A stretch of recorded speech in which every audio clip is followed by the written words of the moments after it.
This is Eleanor Macey, representing Friends of the Marshall Public Library, and this is our oral history project. Today is Wednesday, December the 30th of 2015, and I'm interviewing Eleanor Macey. And my wife and I live at 602 North 7th Street here in Marshall, and she's been a long-term resident of Marshall, living outside of the community only a few years, and is back now and been active in the community. And with that, here's Eleanor to tell her story. Hello. I guess start at the very beginning. I was born January 6, 1937. I was born in a white frame farmhouse 4 miles south of town. It's the same physical location where my grandfather had lived in a log cabin, and my father in the white frame house where I was born. And I had an older brother and an older sister at the time I was born, John and Emma. And then Ann was to follow later, and she was born in that frame house too. My nephew currently lives on the very same spot. It's a brick house that my father built in the winter of 49 and 1950. It's 4 miles south of town. You might mention what your grandparents' name was and your parents' name. My grandparents were George and Flora Gahape on one side, and J.J. Mealing and Emma Mealing Rotes on the other side. And your grandfather's name again was? John, J.J. J.J., okay. And what did that stand for, do you know? John Jacob, I think. Okay. My dad was Jacob Michael, and I think he was named after them. Okay. And your parents' name was? Jake Mealing, and my mother was Philomena Gahape Mealing. Okay.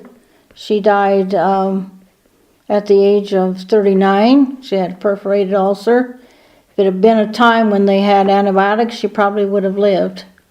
So we grew up with my dad taking the role of father and mother both. My older brother was always in the field working, and my older sister took on the role of cook and housekeeper when she was about 13. That was a pretty formidable job. And my job was to do the normal chores that most farm girls did at the time.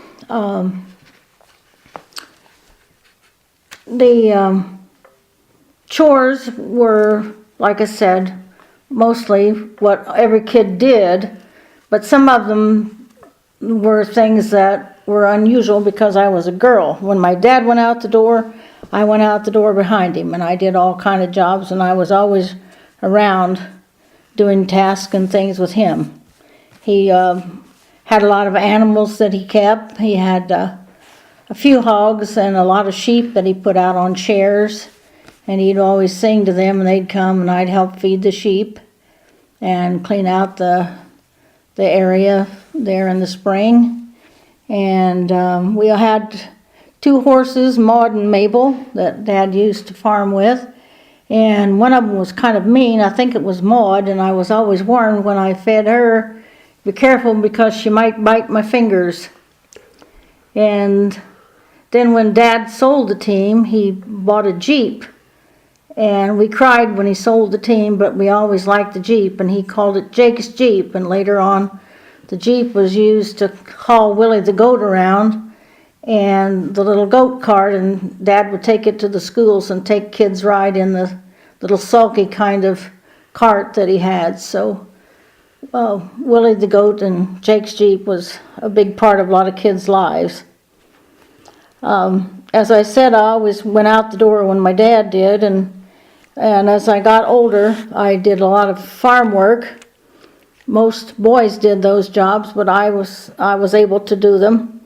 I first started out working with the Jeep, and we'd put the governors on the Jeep because I couldn't reach the gas pedal. And when I'd get to the end, I just have to turn the governors around and then kill it so it wouldn't keep going where it wasn't supposed to keep going. for many years until I probably started when I was about 12 or 13 driving the tractor to the hay baler. My brother did custom baling and I got 1 cent a bale, and on a good day I might make $8 or $9. And I drove the tractor to the hay baler until I was 25 or 26. Did that Jeep or that tractor ever go where it wasn't supposed to? No, never had an accident with it. I farmed with a little tractor. It was called a Super C, and it had a back-mounted 2-bottom plow on it. And I was so proud that I could plow with that little tractor. And it had a little lever, and you just pulled the lever forward, and the plow would come out of the ground, and I never ran it in the fence either. Later on, the Super M was what I drove for the hay baler, and then I plowed corn and beans with the Super C, and then Herman Eimel, who was a farmer that my dad knew. Herman had an accident and he couldn't drive his tractor, and he had bought a new Alice Chalmers tractor, and I got to drive it, and it was I think it was WD-40 or something like that model. It was a fairly good sized tractor. I couldn't reach the pedals on it either at first, so I had to use the hand clutch. My brother always warned me about this one particular spot, that there was a groundhog hole, and to be careful not to get into that, and I was watching for the groundhog hole, and evidently I didn't watch close enough because the cultivator got fast in the groundhog hole, and he had to come and back me out to get out of it.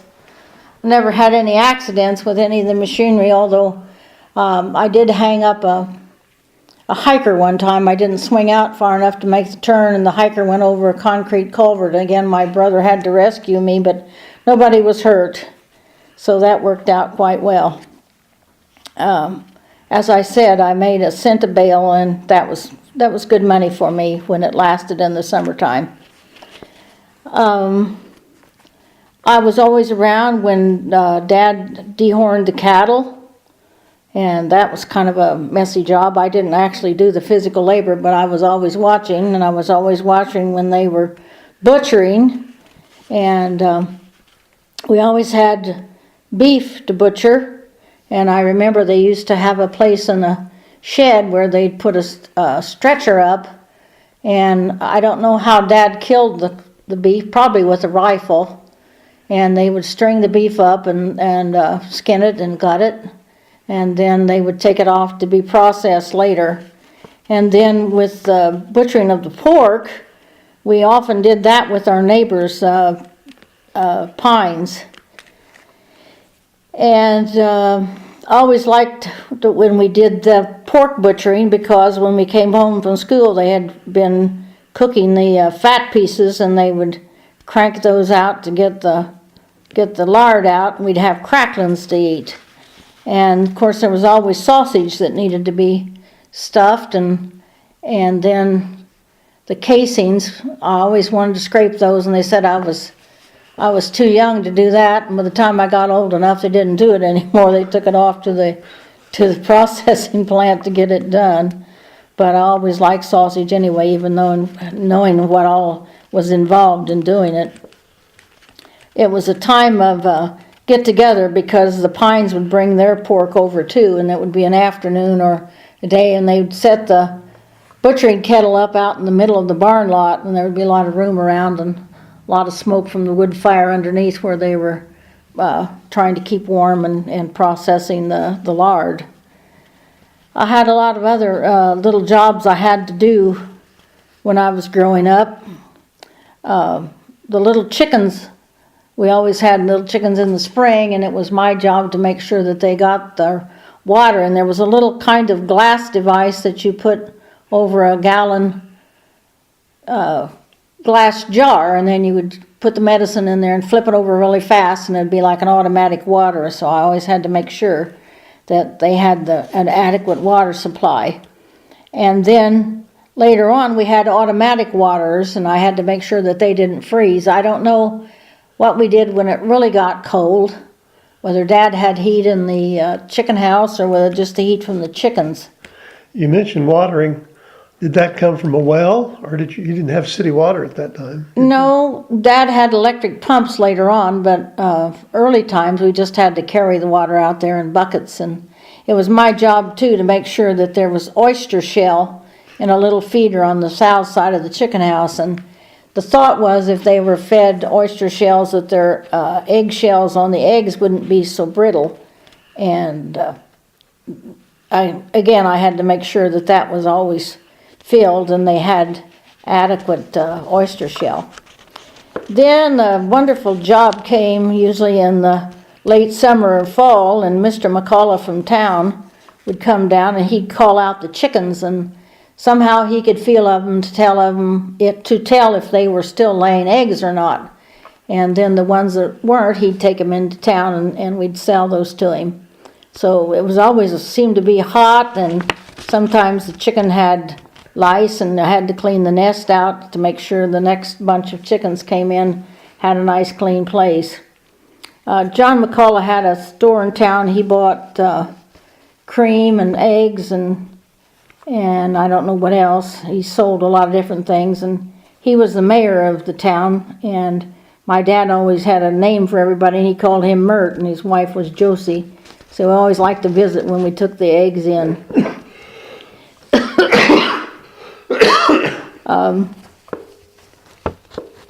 We had a small pump in the house.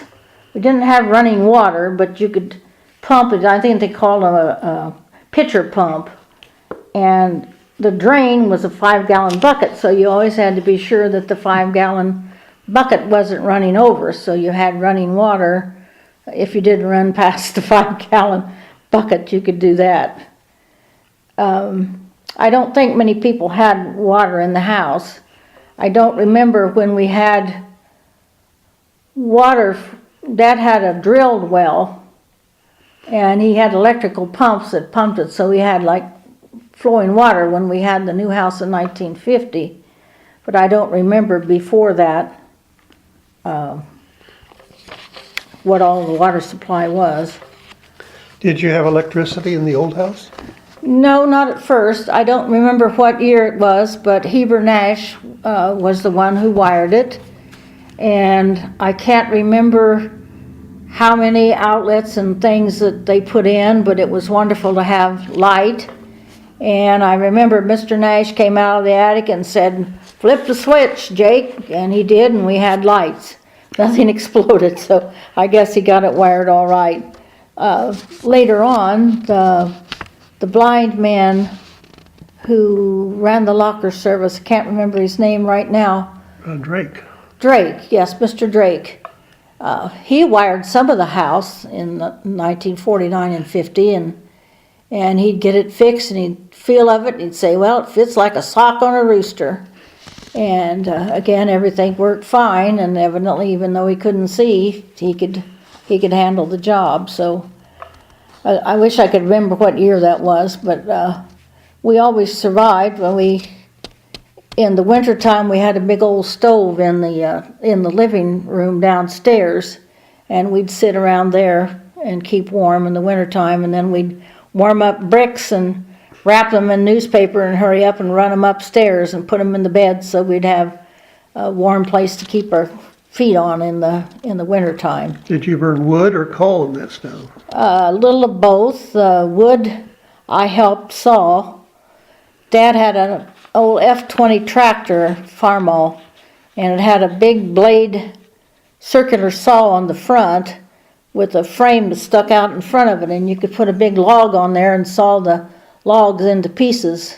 So it was my brother's job to help lift the big log on the tractor on the frame, and then it'd saw and drop off, and then I had to be very careful and pull the pieces away, and then later on my brother would hack them up into little pieces. We had coal we burned too. There was an old coal pile between two sheds. One of them was a smokehouse, and the other I think they called a summer kitchen or something like that. But the coal area was not covered, so in the wintertime I had to dig the coal out of the snow and the ice, and and put it in buckets and bring it in. It was also my job to make sure that we had corn cobs soaked in kerosene, and I had to put the exact amount. It was either 2 or 3 cobs, depending on what kind of fire we needed and how fast. Put that in the cook stove in the morning. Then I had some little kindling wood that Dad had chopped up, and we'd bring that in and get the cook stove going early in the morning. Was the fire kept overnight, or was it let go out and then completely start again in the morning? No, Fresh? Dad tried to bank it. I don't know exactly how he did that. It was not ever entrusted to me. I don't know whether my brother took care of that some or not, but they tried to bank it and keep it overnight. I suppose Dad stayed up late at night, and then in the morning, then he would get up early and get the fire going. Then later on, it would be my job to help take the ashes out and make sure that they got outside and that they weren't live and wouldn't set something on fire. In those early years, what about school? Where did you go to school, and some of your early remembrances of that? I always loved school. School was one of the things I looked forward to. I went to Grand Turn School, and because my dad was one of the directors, I almost always had a ride to school with the teacher. None of those stories about climbing over the fences and snowdrifts and any of that, I never had to do that. Helena Wesser was my first grade teacher, and her sister Dorothy had signed the contract to teach. Dorothy Wesser later became Dorothy Meehan. And Helena played the violin for me after school. I don't know whether she played it during school or not, but anyway, in the after school, when she was waiting for the erasers to be dusted and the chalkboards to be washed, I usually got in to help on that.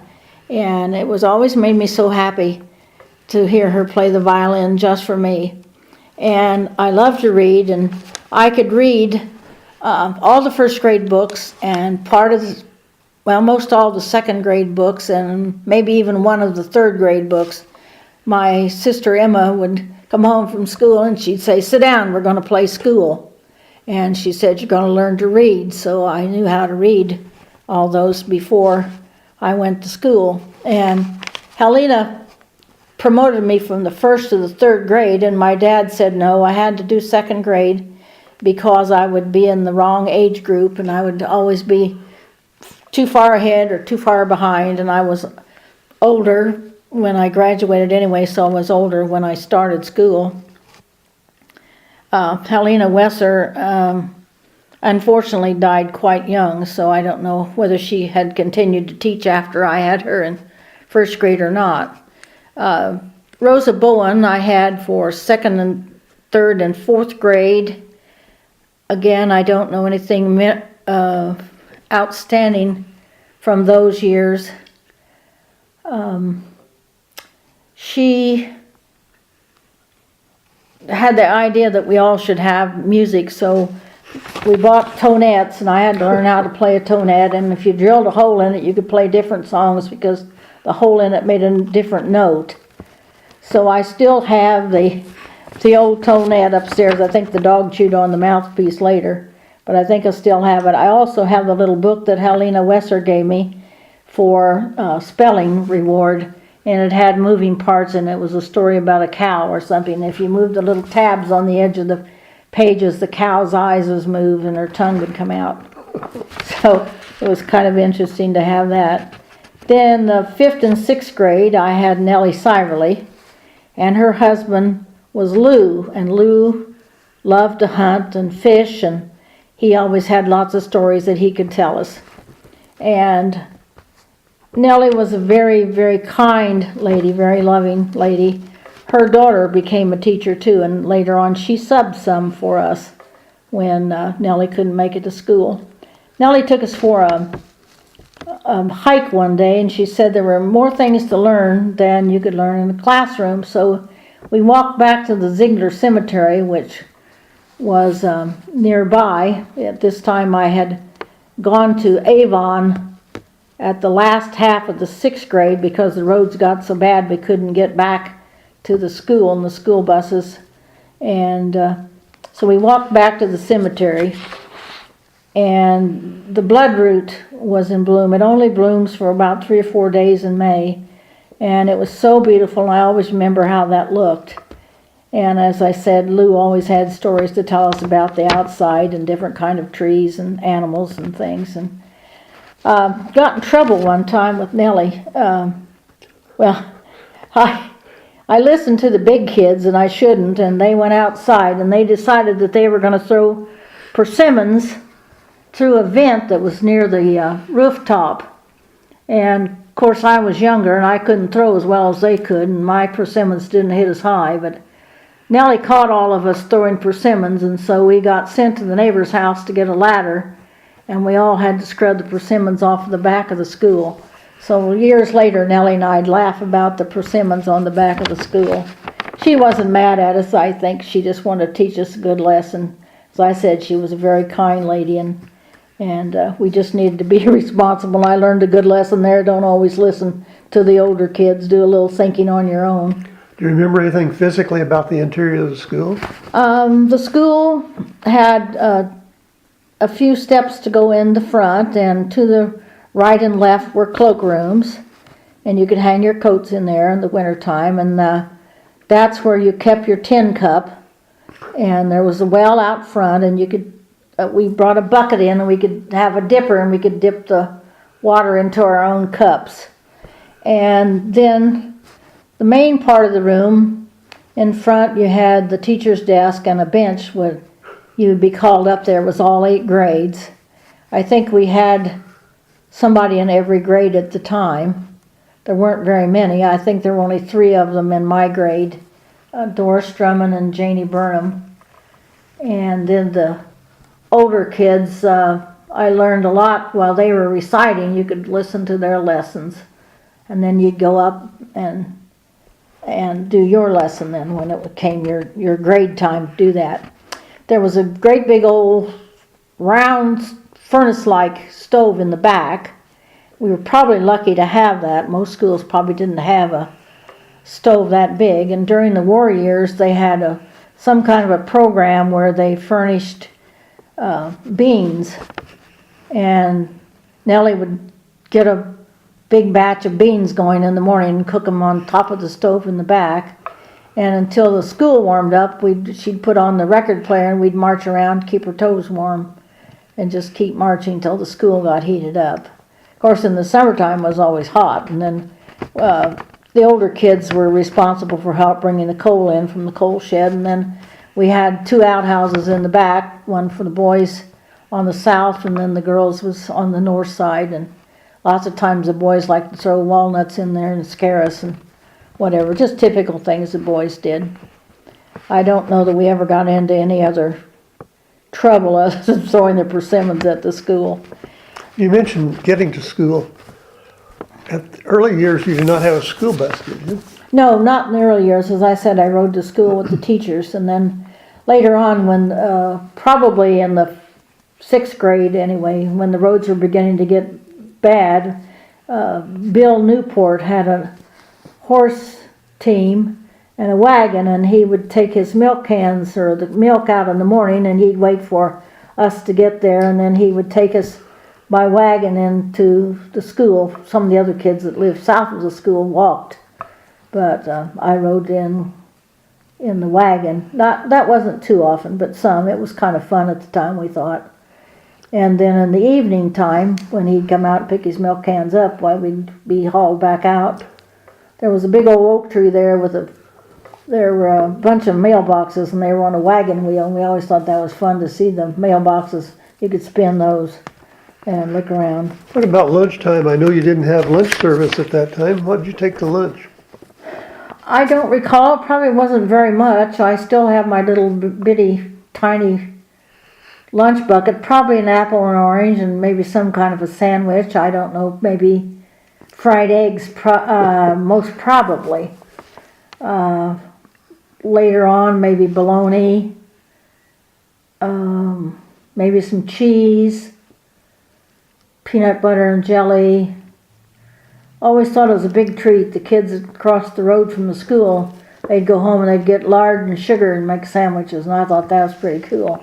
Wasn't very good on me, but It was something that filled up the tummy. It was kind of fun.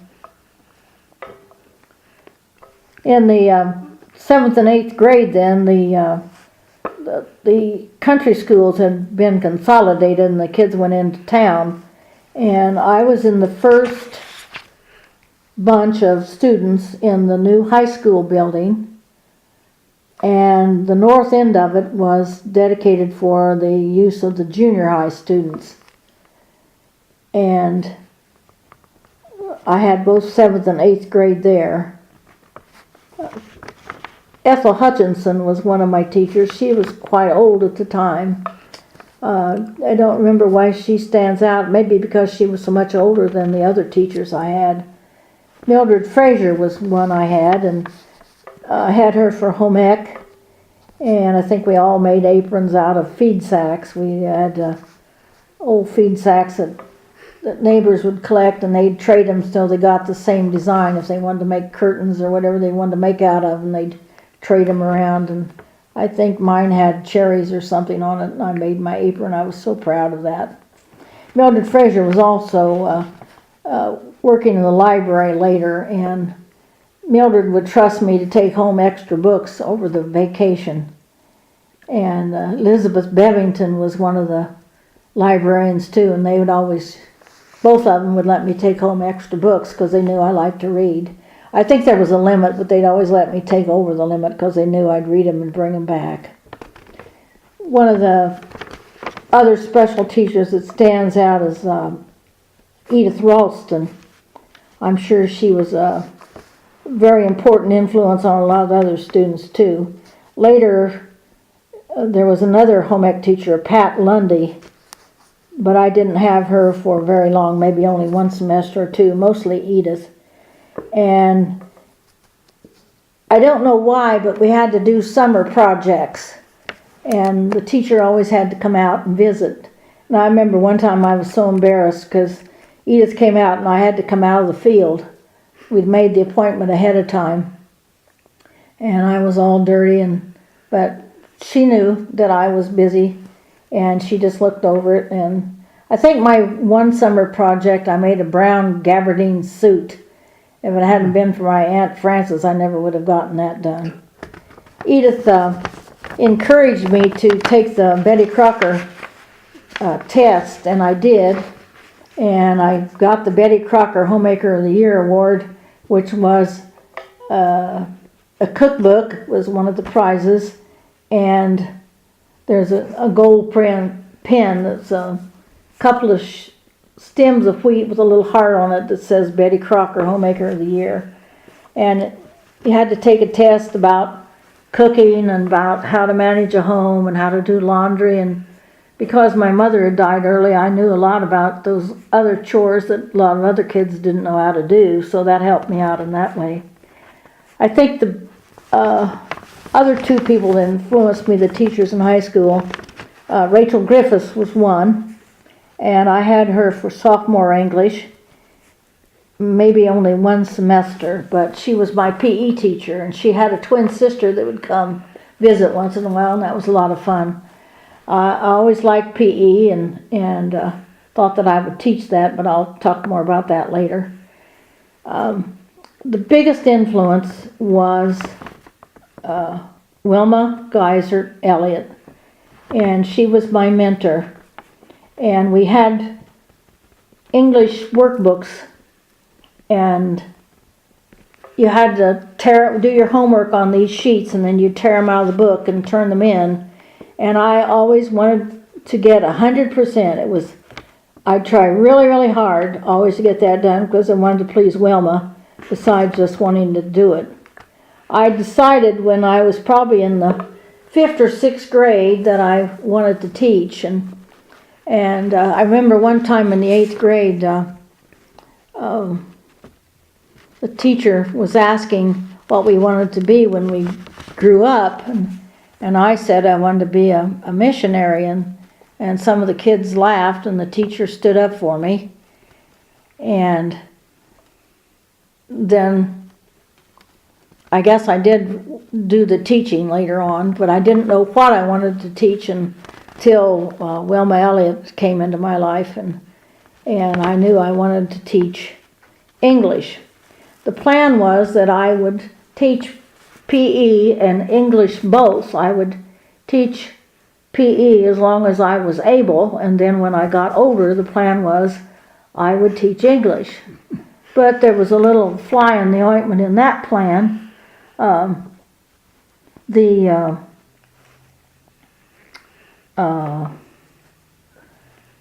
job that I was offered when I graduated from Indiana State was a job in Indiana, and it was all PE, and I thought, oh great, except my dad was sick, and I wanted to be near home where I could help take care of him.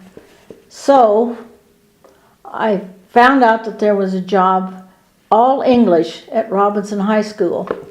So I ended up teaching honors English at Robinson High School. That was my first teaching job. I made $4,000 a year, and then the board decided if everybody did well in their teaching, you would get $100 extra the next year. It was called an increment. And at the time I left 3 years later, the increment had changed to $125 a year. But $4,000 was a lot of money. Then it was a lot more money than they were paying elsewhere.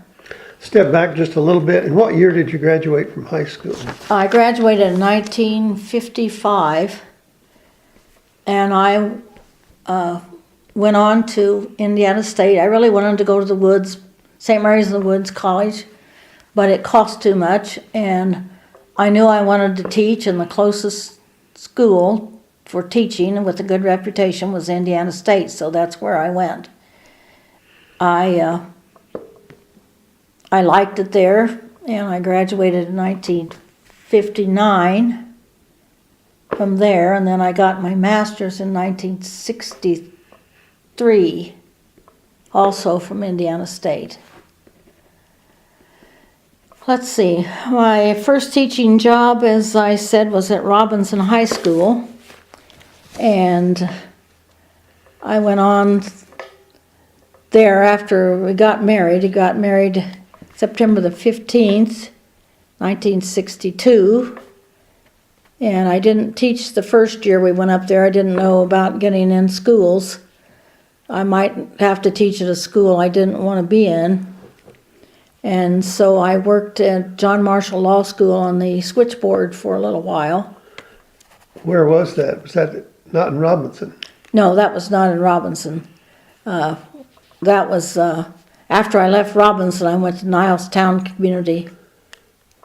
Community School. It was one of the largest school districts in the state of Illinois. I think maybe the third largest in Illinois. But you weren't living there. What? You weren't living there. Where were you living? I was living in Evanston. After we got married, and the salary jumped a lot because it was a bigger school system, and I had 3 years teaching experience. I don't remember what I made there, but it was a fantastic increase in salary from what I'd been making. I also taught the advanced seniors there. They called it the fast track. One year I had one group of slow sophomores, and I decided it was not my cup of tea to teach slow learners. God bless their hearts. There was another teacher who taught most of the slow learning classes, so I didn't have to do that very much. So as I said, I had the honor students. Let's see. I really liked it at Niles Township. You always had supplies, and you didn't have to ask for them in advance. They would bring them to your room. All you had to do was ask, and they'd say, how many things do you want, and how soon do you want them? They'd deliver them to your room. Where it taught before, we had to ask for special stuff. Then, let's see. Do you recall the approximate number of students in the school at that time at Niles? I think we had 2,400 students, maybe. We had 23 English teachers in our building. There was Niles North, Niles East, and Niles West. when I first started teaching, I started at Niles East, and then the north section opened, and I went there. I was assigned to Niles North, and it was a fantastic experience because it was a brand new school and all kind of supplies, I said, readily available, and you had all kind of help that you needed. Taught there from 63 to 1968, and then, well, as far as the teaching goes, I guess I continue with that.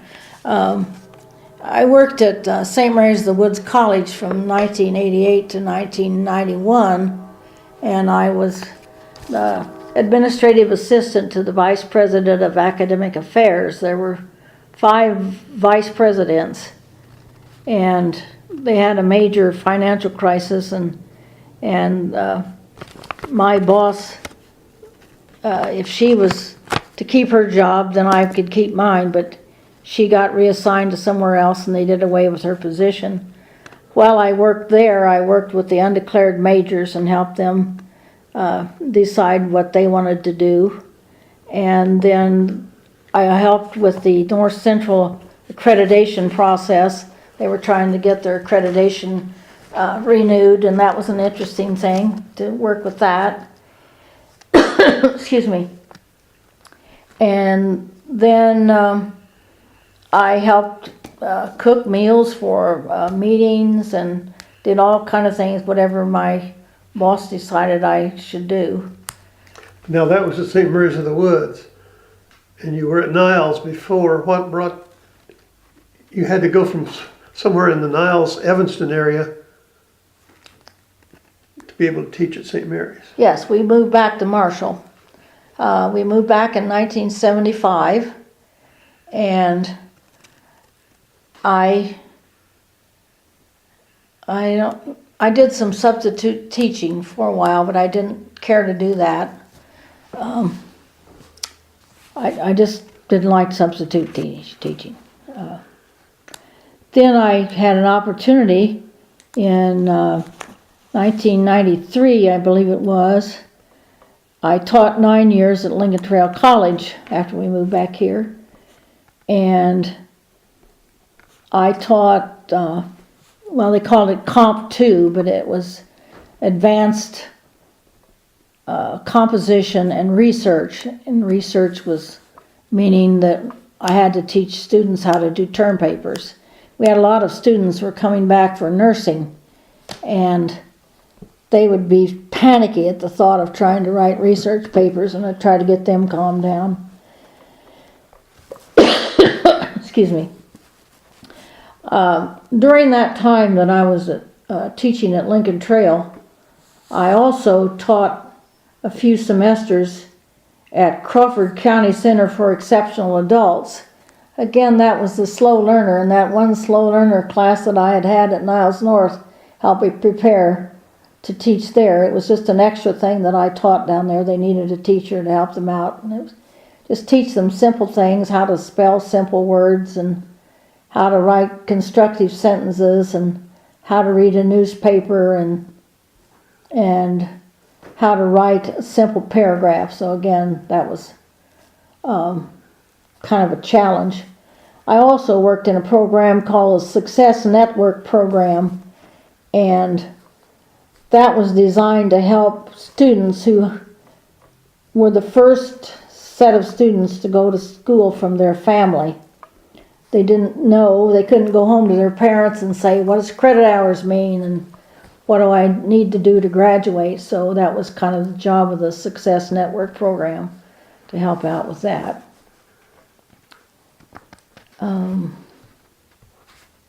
I think that's about the end of my teaching career. And what year did you retire from there? Well, it was December 99 or spring of 2000, and it was time for travel and enjoy life, and Damien sold his business at that time, and we were free to travel, so we did a lot of traveling after that.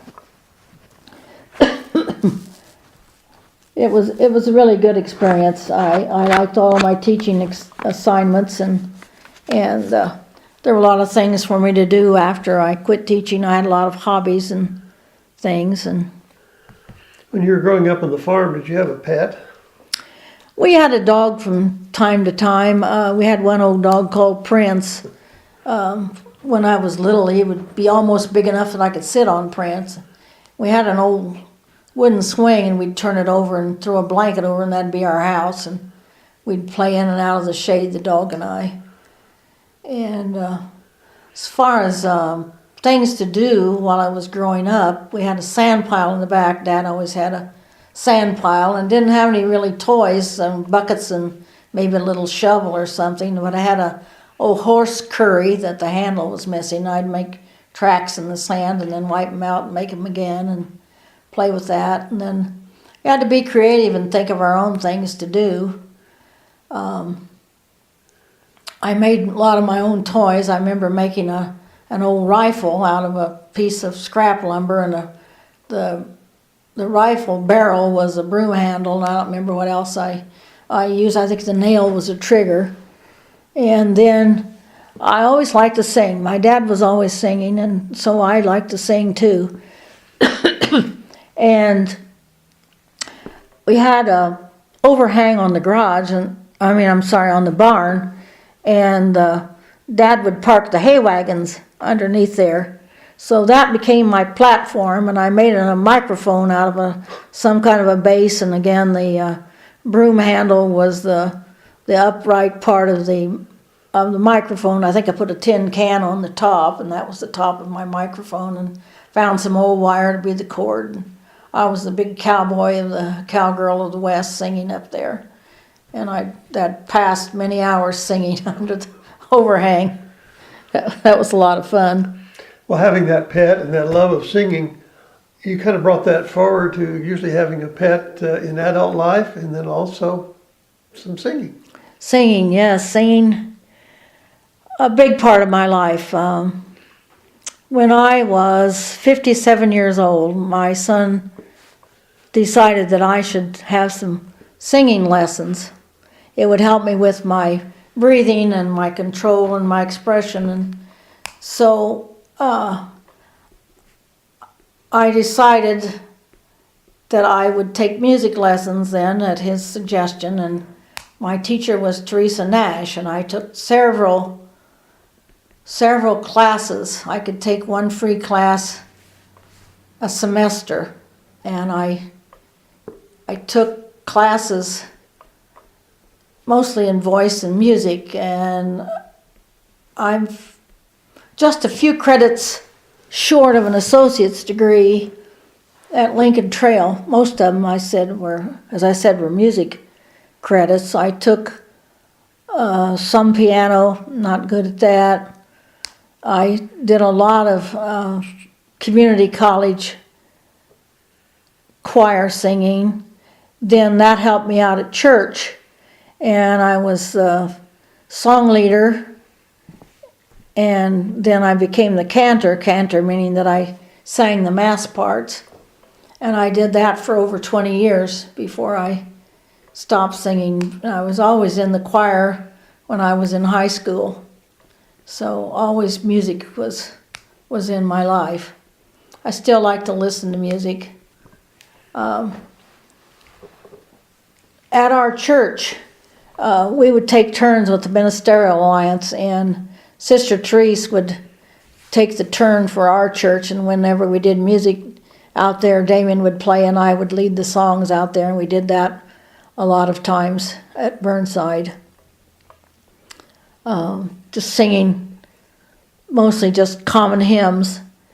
And one time I remember a man said he didn't want the book, he knew all the songs, and he didn't need the book, and he was right. He could sing every verse of every song that we wanted to sing. He knew them, so that wasn't any challenge for him at all. You mentioned going out to Burnside. You had quite an affiliation or association with Burnside in many ways too, didn't you? Yes, Burnside Guild was an organization that I joined. We moved back to Marshall in 1975, and in September. And then in March of '76, I joined the Guild, which was the group that helped out there, getting people out to sing at church. I did work for 35 years at Burnside.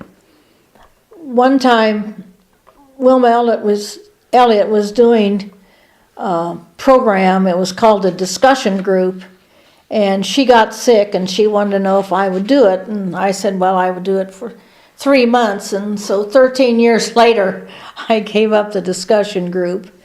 I was in the Guild. I still am a member of the Guild, although I'm a lifetime member, which means I don't actively participate in all the activities.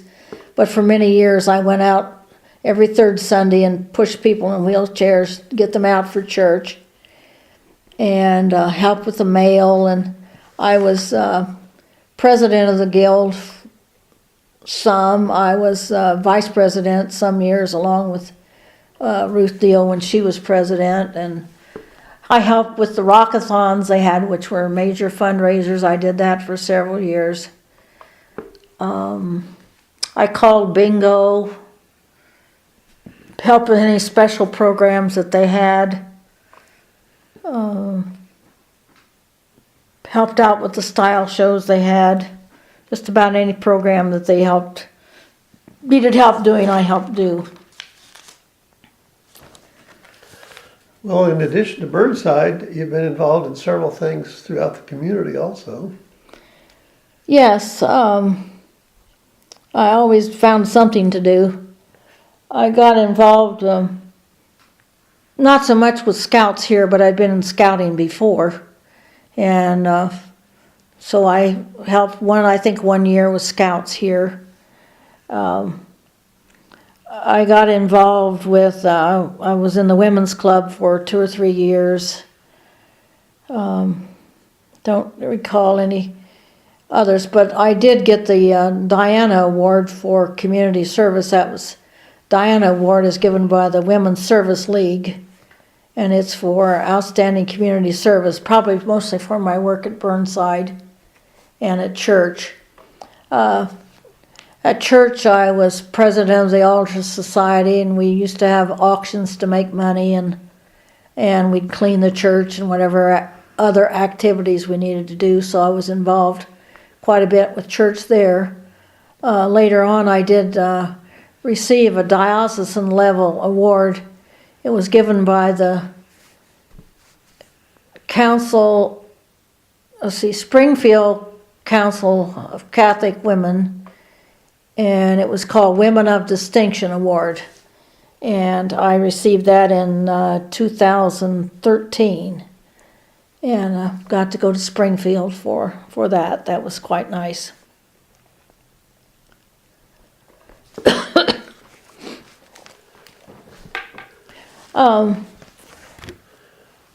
One of the other awards I'd like to mention, I'm quite proud of it because it has to do with my profession. I got the Who's Who Among American Teachers in 1998, and I received a nice plaque, and my name was listed in the book. And you had to be nominated by a student, and this was at the college level, and I was very pleased with that. When I started to teach, I knew I wanted to be a teacher that I hoped would make an impact on students' lives, and they would be one that they could look back and say, I had Mrs. Macey or Miss Mealing as my teacher, and I was happy that I had her and she made a difference in my life. So evidently I helped make a difference in somebody's life. So I was really pleased to get that, as I said, because it was with teaching. I had a lot of hobbies along the way that kept me busy over the years too. I always liked animals and birds, and I started feeding the birds and watching them here when we lived in town. And I could name most of the birds, or else look them up in the book. And I like to feed the squirrels and watch them. And then I got into photography, and I had one photo published in a book. I was quite proud of that. It was the Athabasca Falls picture. And I have lots and lots of pictures to show. I used to enter them in the county fair. I did win some ribbons, and I did win the best of show one year. I was quite proud of that. I still like to take pictures. I take the regular pictures. I don't get into video or anything like that. I just take the still pictures.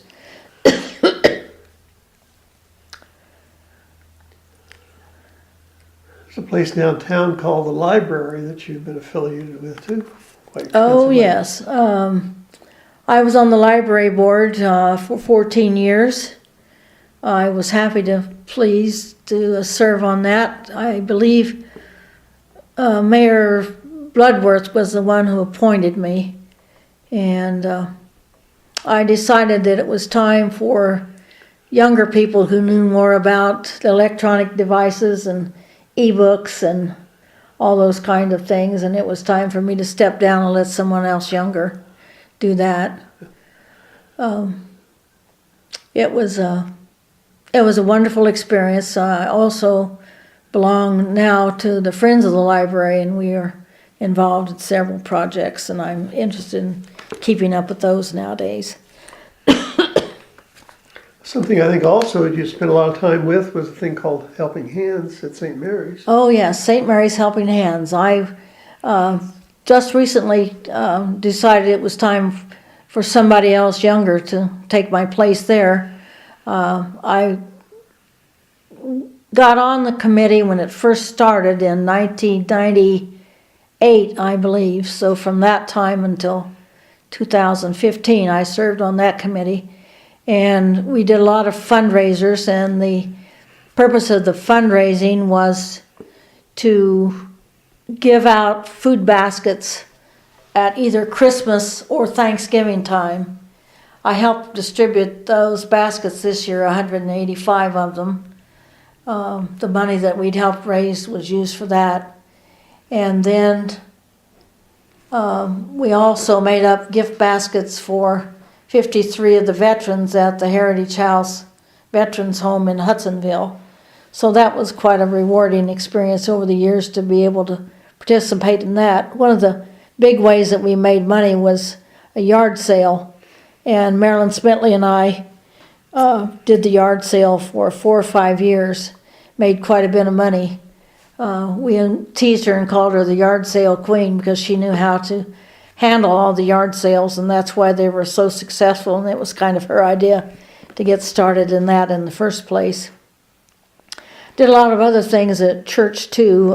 Besides being cantor, I was Eucharistic minister, which means I helped distribute communion at church.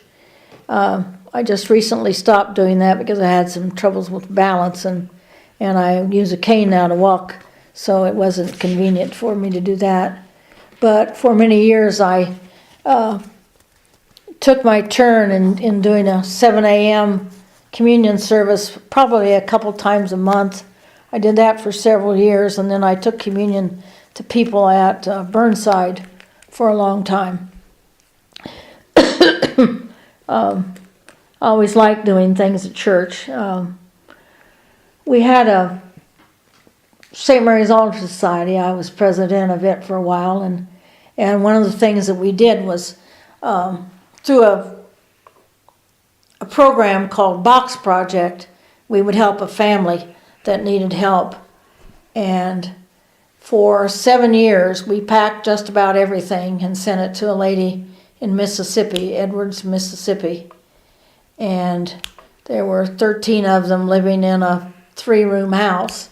And I learned a lot about poverty that I didn't know. I always grew up having plenty to eat and a roof over my head. And I had a floor in the house, and that floor, I'm not sure, I think it was dirt floor maybe where those people lived that we helped there. So I helped do that. And again, that was a job that was very rewarding. We helped clean the church, and we had money-making projects for that. One of the money-making projects we had was a thing called Lunch for Laura. And Laura was the first name of the lady that we helped, the family that we helped. And we would have luncheons and everybody would bring a salad, and then we might have some entertainment, and then we would use the money then to pay for the postage to send the things down there. So that was something I continued on my own later. I had another lady for a few years, and then she died of, I think maybe pneumonia or something. And then I had a lady with a daughter that I continued to send things to for 4 or 5 years, but it got too hard to lug the packages and things, and I couldn't expect Damien to do that all the time, so I stopped that after a while. I still keep in touch with the lady, though. She calls me every once in a while. You mentioned taking pictures as a photography hobby. Those were not all pictures in your backyard either. Not all pictures. Where did you take your pictures? They say they weren't in the backyard. Oh, oh, I see what you mean. Well, we started traveling, and I've taken pictures like basically, well, I guess I could say around the world. We've been in 6 of the 7 continents, not in Antarctica, so I don't think I'm going to get to take a picture of a selfie taking a picture with the penguins. I don't think that's going to be, but one of my favorite trips, my answer was, when I'm asked what's my favorite one, is wherever I am. And because I taught English, the trip to England, Ireland, Scotland, Wales was one of my favorite. I got to see Stonehenge because I'd taught about that, and various other places, and the kings and queens of England. I taught that in my English literature classes, and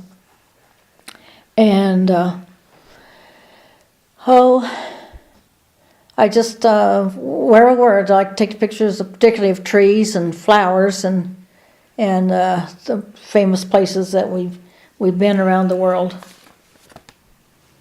I got to do a lot of things that I never thought I'd get to do, like feed a kangaroo, and we've been on hot air balloon rides, white rafting. Wouldn't try that now, I'd probably drown.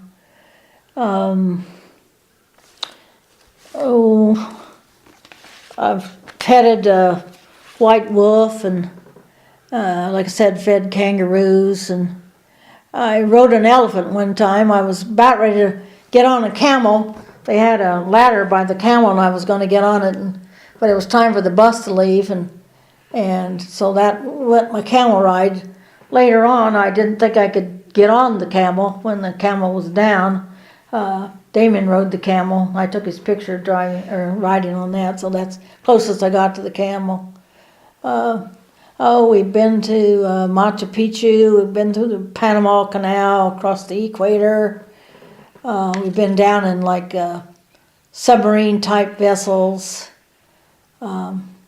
I said we've been to all the continents except one. We've been trying to go to state capitals. We've been in all the states. I think we've been in 46 or 47 capitals. I don't know how many World Heritage sites we've been in.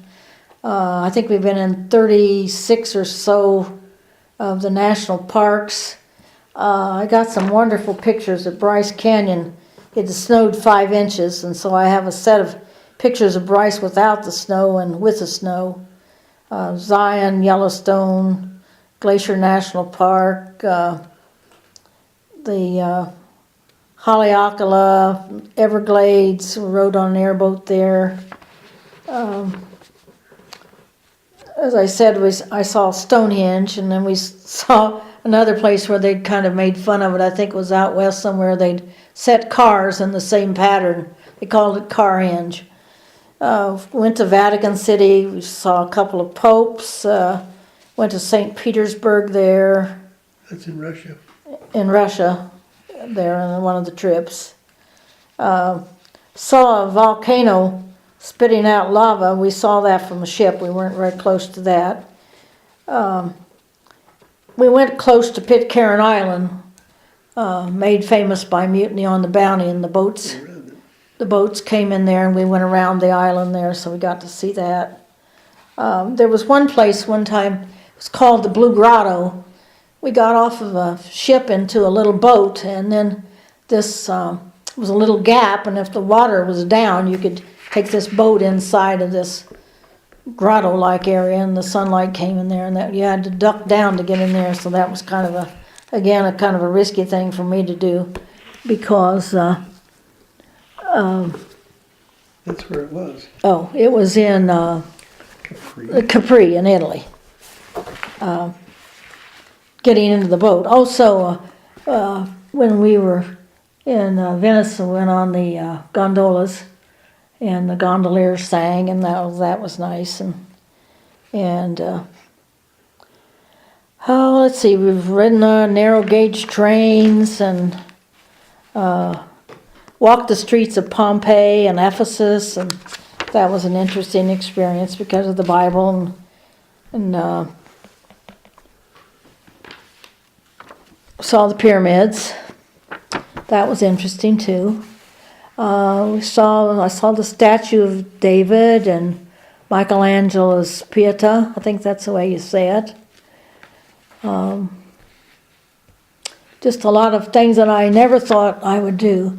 When I was growing up, I never thought I would be traveling. I didn't really have any big desire then to travel, and I thought, well, we went on our class trip to Springfield, and I thought, oh, I've been to the capital of Illinois, and Terre Haute is close by, and Indiana, maybe someday I can get to Indianapolis, the capital of Indiana, too.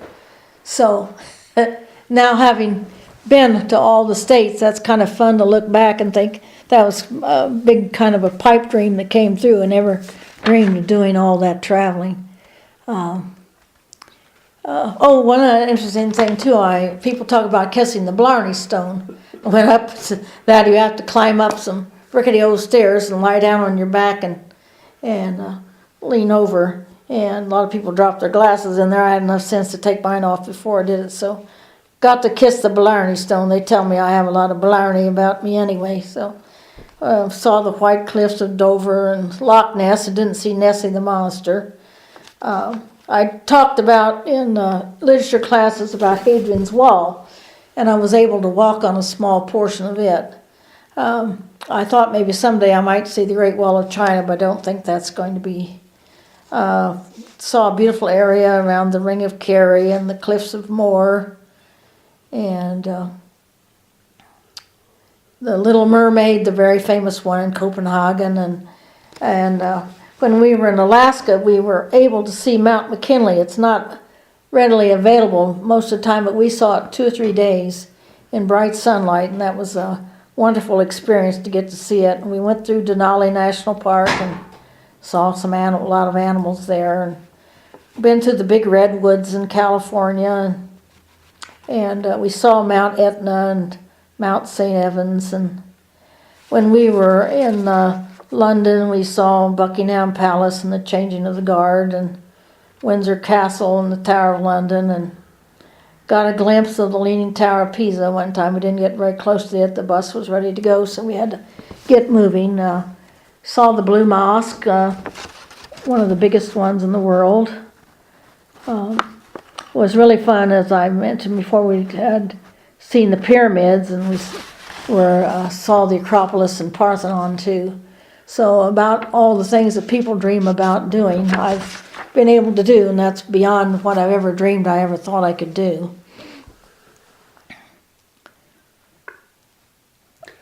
There's usually someone or an individual.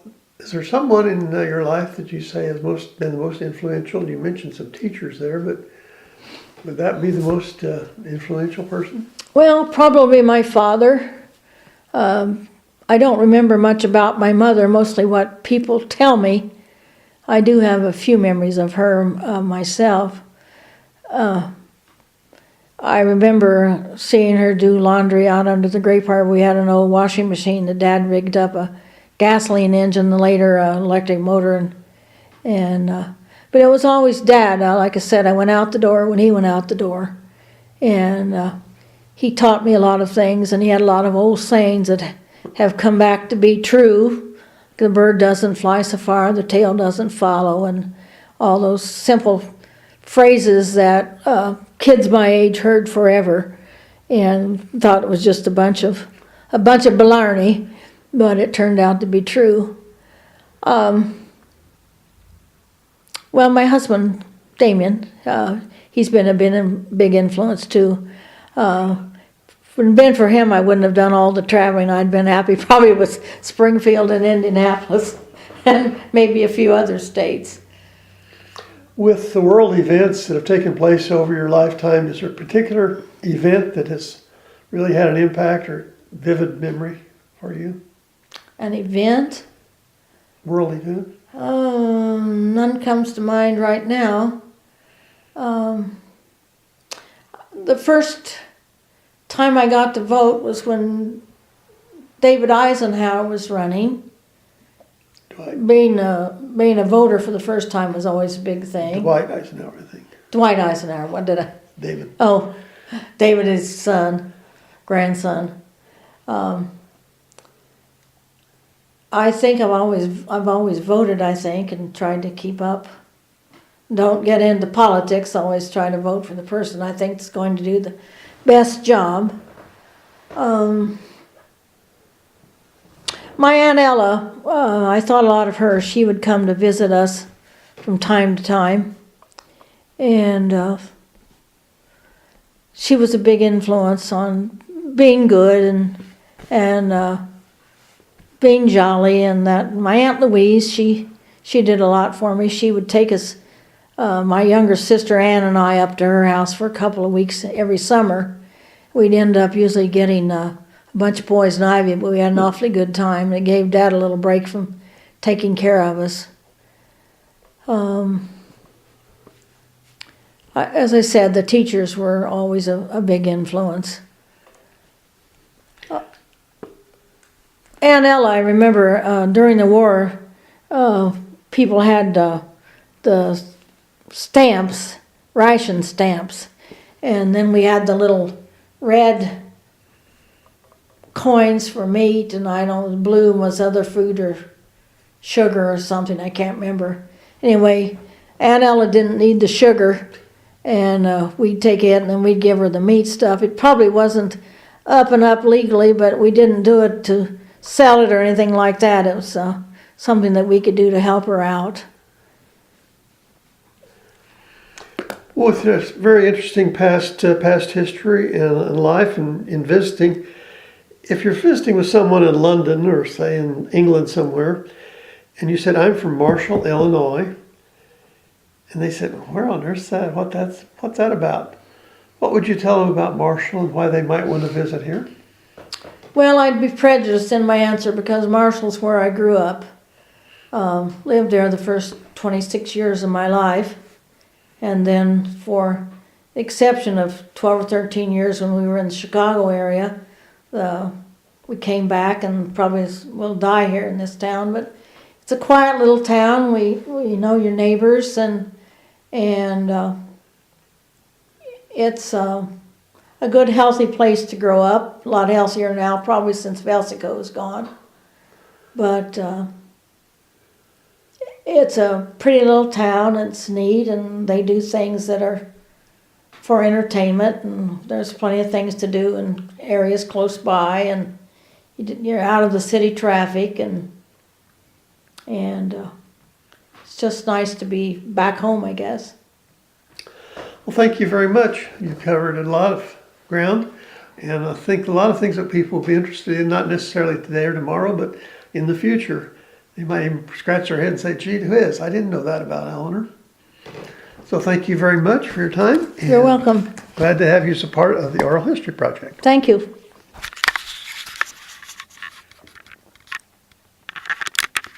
1 hour and 9 minutes. I don't know if I missed anything big I wanted to talk about or not.